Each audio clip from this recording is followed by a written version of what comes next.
Hi everyone, welcome back to chemistry at YouTube channel. और आज हम सॉल्व करने वाले हैं कुछ क्वेश्चन जो कि प्रीवियस ईयर में आए हुए हैं। पुराने क्वेश्चन पेपर से लिए हुए कुछ क्वेश्चन है जो कि रेडॉक्स रिएक्शन से रिलेटेड है। रेडॉक्स रिएक्शन वाला चैप्टर हमने कंप्लीट कर लिया था, उसके क्वेश्चंस आज हम करेंगे। ये जो भी क्वेश्चन है पुराने एग्जाम्स में आए हुए तो इम्पोर्टेंट हो सकते हैं ये। तो पहला क्वेश्चन देखते हैं, which of the following is a redox reaction. तो इनमें से कौन सी रेडॉक्स रिएक्शन है?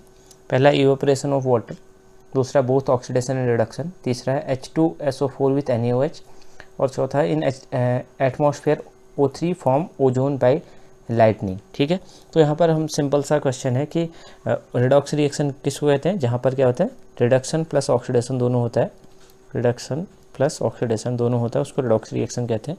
तो बोथ ऑक्सीडेशन एंड रिडक्शन जहाँ पर होता है उसको हम रिडॉक्स रिएक्शन बोलते हैं। दूसरा है what is the change in oxidation number of carbon in the following reaction. इस रिएक्शन में कार्बन का ऑक्सीडेशन नंबर कहाँ से कहाँ चेंज हो रहा है। तो इसमें यहाँ पर हमारा पहले कार्बन CH4 में है यहाँ पर, और दूसरा यहाँ पर CCl4 में कार्बन है। तो इस केस में CH4 से CCl4 में जाने में ऑक्सीडेशन नंबर कार्बन का कितना चेंज हुआ है ये निकालना है। तो यहाँ पर आप डायरेक्टली भी कर सकते हैं स्ट्रक्चर बना करके, जैसे CH4 है तो CH4 में आप देखेंगे कार्बन और हाइड्रोजन में कार्बन ज़्यादा इलेक्ट्रोनेगेटिव होता है, तो इन सभी बॉन्ड से इस पर -1 चार्ज आएगा, तो टोटल कार्बन पर -4 चार्ज आएगा। और CCl4 अगर आप देखेंगे 1 2 तीसरा क्लोरीन और चौथा क्लोरीन, तो इनमें क्लोरीन ज़्यादा इलेक्ट्रोनेगेटिव है, तो इन सभी में इन बॉन्ड की वजह से +1 चार्ज आएगा कार्बन पे, तो +4 चार्ज किस पर आ जाएगा कार्बन पे। तो यहाँ पर हम देखेंगे CH4 से CCl4 में जाने में जो ऑक्सीडेशन नंबर है वो -4 से +4 में चेंज हो रहा है। डायरेक्टली भी आप ऐसे भी निकाल सकते हैं, CH4 है तो यहाँ पर X रख लेंगे, और हाइड्रोजन का ऑक्सीडेशन नंबर कितना होता है +1 होता है, तो +1 × 4 हो जाएगा = 0 हो जाएगा, और X = कितना जाएगा -4। और ऐसे अगर CCl4 में निकालेंगे तो X और -1 × 4 = 0, तो X - 4 = 0, तो X = +4। तो यहाँ पर भी हमें दिख रहा है कि -4 से +4 में ऑक्सीडेशन नंबर चेंज हो जा रहा है। ठीक है, तो C ऑप्शन इसका सही हो जाएगा। नेक्स्ट क्वेश्चन है the oxidation number of each oxygen in ozone is. ये लेक्चरर एग्जाम में आया हुआ क्वेश्चन है। तो ओजोन में हमारा ऑक्सीडेशन नंबर कितना होता है हर किसी ऑक्सीजन पे। तो ओजोन का अगर आप स्ट्रक्चर देखेंगे तो O डबल बॉन्ड O और O, ठीक है, ऐसा टाइप का स्ट्रक्चर होता है इसका। तो ओजोन में अगर आप देखेंगे हर किसी ऑक्सीजन पर अगर यहाँ पर ऑक्सीडेशन नंबर निकालेंगे, क्योंकि यहाँ पर सेम ऑक्सीजन और ऑक्सीजन है, तो इसकी वजह से इन पर किसी पर भी कोई फॉर्मल चार्ज डेवलप होना नहीं चाहिए, क्योंकि सेम ऑक्सीजन एटम ही है।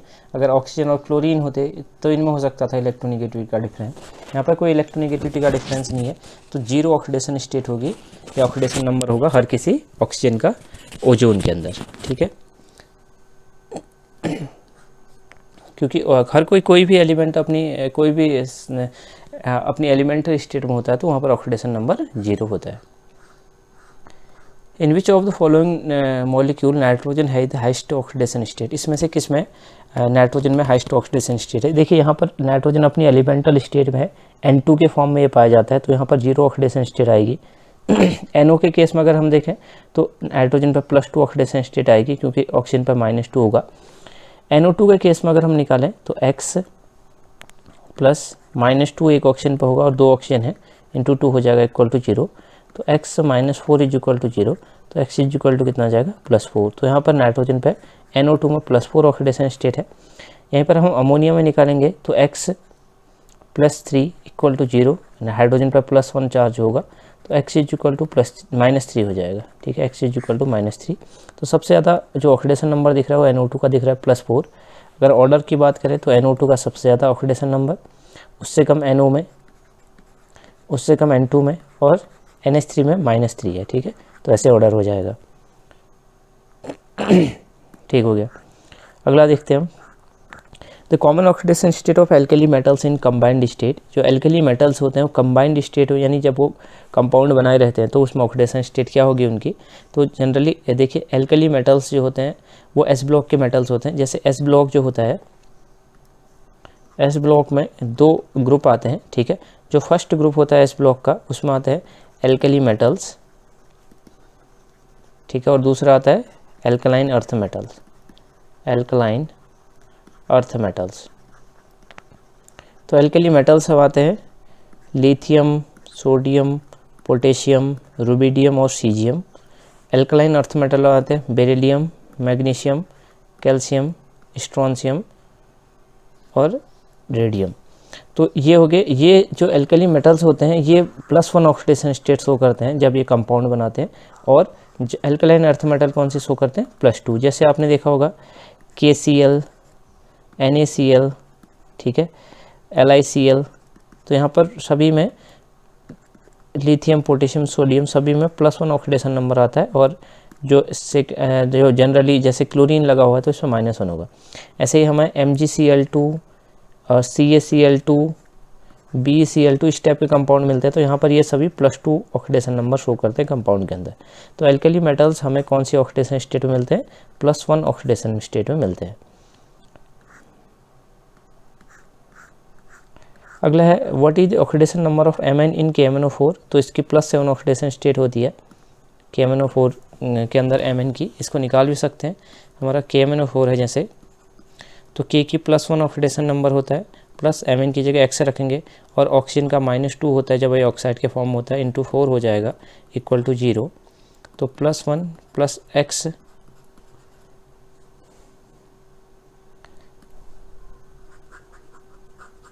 एक सेकेंड, ठीक है। तो +1 + X -8 = 0। तो X -7 = 0। तो X +7 ऑक्सीडेशन स्टेट होती है, ठीक है, KMnO4 में Mn की। और जब इसको एसिडिक मीडियम में रखा जाता है KMnO4 को, इसकी रिएक्शन एसिडिक मीडियम के अंदर होती है, तो ये MnO2 में चेंज हो जाता है, ठीक है। तो इस टाइम इसकी ऑक्सीडेशन स्टेट +7 से +4 में चेंज हो जाती है, ठीक है। ये आगे कभी कहीं पर इक्विवेलेंट मास निकालने में यूज आता है। अब आगे देखते हैं, which of the following alkyl halide has the maximum oxidation state of the carbon. ये सेम अभी क्वेश्चन आया था CCl4 में, आप देख रहे थे कार्बन की ऑक्सीडेशन स्टेट +4 आ रही थी, और सभी में आप निकाल सकते हैं। CHCl3 में यहाँ पर +1 आएगी, देखिए एक बार निकाल के देखते हैं। CH3Cl है, CH3Cl है, तो कार्बन को X रखेंगे, हाइड्रोजन की +3 हो जाएगी, और क्लोरीन के -1 = 0। तो X -2 = 0, तो X = +2 यहाँ पर आएगी, ठीक है, +2, ठीक है। किस केस में, CH3Cl के केस में।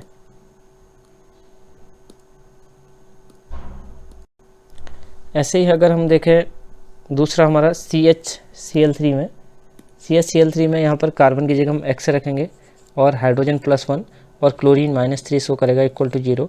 तो X यहाँ पर -2 इक्वल टू 0, सॉरी यहाँ पर -2 आएगी, किस में, CHCl3 के केस में यहाँ पर +2 आएगा, ठीक है, और इक्वल टू -2 आएगा। तो इस केस में CHCl3 के केस में -2 आएगी ऑक्सीडेशन स्टेट, और यहाँ पर हमारा इस केस में CHCl3 के केस में X -2 = 0, X = +2। इस केस में कार्बन की ऑक्सीडेशन स्टेट +2 आएगी, यहाँ निकालेंगे तो X और -4 = 0, तो X = +4 आ जाएगी CCl4 के केस में। और CH2Cl2 में X +2 हो जाएगी हाइड्रोजन से, और -2 हो जाएगी क्लोरीन से इक्वल टू 0। तो X यहाँ पर इक्वल टू 0, तो यहाँ पर टोटल 0 ऑक्सीडेशन स्टेट आ जाएगी, ठीक है। तो ये हमारा सबसे ज़्यादा ऑक्सीडेशन स्टेट मिल रही है CCl4 के केस में, यहाँ पर +4 ऑक्सीडेशन स्टेट मिल रही है। अगला हमारा in the coordination compound K4NiCN4 what is the oxidation state of निकल। तो यहाँ पर आप कोऑर्डिनेशन कंपाउंड के केस में भी ऑक्सीडेशन नंबर निकाल सकते हैं। पोटेशियम पर +1 होगा, ऑक्सीडेशन नंबर इंटू 4 हो जाएगा। निकल को हम X मानेंगे, और साइनाइड पर -1 होता है, इंटू 4 हो जाएगा इक्वल टू 0। तो +4 + X -4 = 0। तो यहाँ पर से 4 और 4 कैंसिल हो जाएंगे, X इक्वल टू क्या आ जाएगा, 0 हो जाएगा। तो 0 ऑक्सीडेशन स्टेट आएगी इस केस में। अगला है in following element does not show positive oxidation state. इसमें से कौन सा एलिमेंट है जो पॉजिटिव ऑक्सीडेशन स्टेट शो नहीं करता, हमेशा नेगेटिव ऑक्सीडेशन स्टेट शो करता है। तो फ्लोरीन होता है जो कभी भी सबसे ज़्यादा मतलब सबसे ज़्यादा इलेक्ट्रोनेगेटिव एलिमेंट है, मोस्ट इलेक्ट्रोनेगेटिव एलिमेंट है पीरियोडिक टेबल का, इस वजह से ये केवल नेगेटिव ऑक्सीडेशन स्टेट शो करता है -1। इसके अलावा अदर एलिमेंट चाहे फॉस्फोरस हो, सल्फर हो, क्लोरीन हो, ये प्लस ऑक्सीडेशन स्टेट भी शो कर सकते हैं। हमेशा जो हमारा फ्लोरीन है वो नेगेटिव ऑक्सीडेशन स्टेट ही शो करता है, positive oxidation state fluorine show नहीं करता है। अगला क्वेश्चन सेम इसी टाइप का देखिए, oxidation state of oxygen and sulphur in OF2 and H2SO5 respectively are. तो OF2 है देखिए यहाँ पर OF2, ठीक है। तो यहाँ पर हमें ऑक्सीजन का निकालना है यहाँ पर ऑक्सीडेशन स्टेट, तो इसकी जगह एक्स रखेंगे। और फ्लोरीन हमेशा -1 शो करता है, यहाँ पर -1 × 2 हो जाएगा इक्वल टू 0। तो x इज इक्वल टू क्या हो जाएगा +2। तो यहाँ पर ऑक्सीजन जो है क्या होता है +2 ऑक्सीडेशन स्टेट शो करता है जब ये फ्लोरीन के साथ लगा रहता है। हालांकि अदर एलिमेंट के साथ generally oxygen minus oxidation state show करता है। तो यहाँ पर OF2 के केस में ऑक्सीजन जो है +2 ऑक्सीडेशन स्टेट शो करता है। H2SO5 जो होता है उसका हमने स्ट्रक्चर के थ्रू देखा था कि ये ऑक्सीडेशन स्टेट इसके कैसे निकालते हैं। इसका स्ट्रक्चर ऐसा था, H डबल बॉन्ड हो OH, और यहाँ पर एक पेरोक्साइड लिंकेज था OOH। यहाँ पर हम अगर स्ट्रक्चर के थ्रू देखें तो हमें पता चलेगा कि यहाँ पर जो इस वाले बॉन्ड को ब्रेक करने से सल्फर पर +2 आएगा, इसको ब्रेक करने से भी +2, यहाँ से +1 और इधर से भी +1। तो यहाँ पर +6 ऑक्सीडेशन स्टेट शो कर रहा था H2SO5 के केस में। तो इसका आंसर सही हो जाएगा +2 एंड +6, ठीक है, +2 एंड +6, ये वाला ऑप्शन सही हो जाएगा। इसके बाद एक काफ़ी अच्छा क्वेश्चन है, कई बार पूछा जाता है इस टाइप का question. In strong alkaline medium equivalent weight of KMnO4, ठीक है। स्ट्रॉन्ग एल्कलाइन मीडियम के अंदर KMnO4 का इक्विवेलेंट वेट क्या होगा।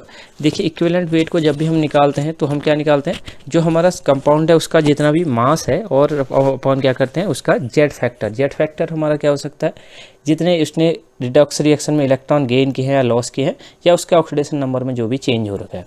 तो जो हमारा एल्कलाइन स्ट्रॉन्ग एल्कलाइन मीडियम के अंदर आपको ये पता होना चाहिए कि KMnO4 जो चेंज होता है वो MnO2 में चेंज होता है। किस में चेंज होता है, MnO2 में, ठीक है। तो यहाँ पर हम देखेंगे कि इसका ऑक्सीडेशन नंबर कितना चेंज हुआ। तो KMnO4 में हमें पता होना चाहिए कि ऑक्सीडेशन नंबर जो Mn का होता है वो +7 होता है, ठीक है। और MnO2 में निकालेंगे तो यहाँ पर +4 आएगा। तो यहाँ पर number of exchange of electron, या फिर आप बोल सकते हैं ऑक्सीडेशन नंबर में जो चेंज हो रहा है कितना हो रहा है, 3 का, ठीक है। और अगर आपको KMnO4 का इक्विवेलेंट मास निकालना है तो आपको ये पता होना चाहिए कि KMnO4 का जो मास होता है वो मोलर मास होता है वो कितना होता है, मोलर मास, ठीक है। मोलर मास ऑफ KMnO4 आपको पता होना चाहिए वो होता है हमारा कितना, वो होता है हमारा 158, ठीक है। वो कितना होता है 158। तो इसको क्या करोगे, इक्विवेलेंट मास निकालोगे तो आप निकालते हैं molar mass upon jet factor. तो 158 KMnO4 का मोलर मास है, 158 अपॉन जेट फैक्टर हमारा जो ऑक्सीडेशन स्टेट में जो चेंज आ रहा है वो 3 का आ रहा है। तो आप इसको डिवाइड करेंगे, 3 × 5 = 15, ठीक है, और 3 दूनी 6 52, और 6 2 8, 3 6 लगभग 52.7 लगभग, या 6 के आसपास इतना लगभग आएगा, ठीक है। इतना ग्राम इक्विवेलेंट आएगा, ठीक है। देखिए नीचे जैसे दे रखा है हमें, reduction of KMnO4 to MnO2 in strong alkaline medium solution degradation अगर इस टाइप से होता है। देखिए यहाँ पर हमारा KMnO4 + 2 KOH + H2O, इससे MnO2 + 4 KOH + 3 ऑक्सीजन निकलते हैं। तो डिक्रीज इन ऑक्सीडेशन कितने का हो रहा है, +3 का हो रहा है। इसी को हम निकाल लेते हैं मोलर मास अपॉन जो भी चेंज आ रहा है ऑक्सीडेशन स्टेट में वो, ठीक है। तो यहाँ से हमारा आ गया 158/3, तो 52.7 के समथिंग में इसका इक्विवेलेंट वेट आ जाता है।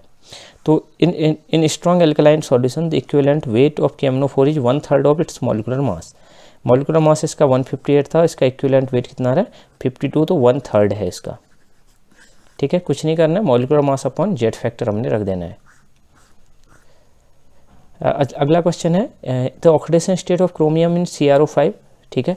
तो CrO5 हमारा बटरफ्लाई स्ट्रक्चर में था, O ऐसा होता था, और O इस टाइप से था, और डबल बॉन्ड O ऐसे पाया जा रहा था। तो यहाँ पर अगर हम देखें तो ब्रेकिंग करें बॉन्ड की, तो इन बॉन्ड को ब्रेक करेंगे तो यहाँ से इस साइड से भी ब्रेक करने से +2, यहाँ से भी ब्रेक करने से +2, और ये डबल बॉन्ड ब्रेक करने से +2 यहाँ जनरेट होगा। तो +6 ऑक्सीडेशन आती है क्रोमियम की CrO5 के अंदर।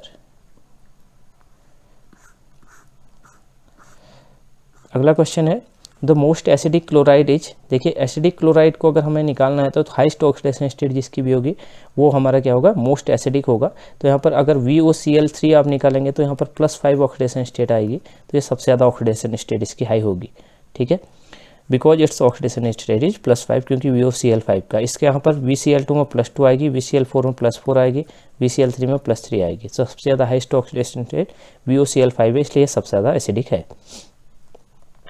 अगला हमारा क्वेश्चन है विच of the following compound is powerful reducing agent.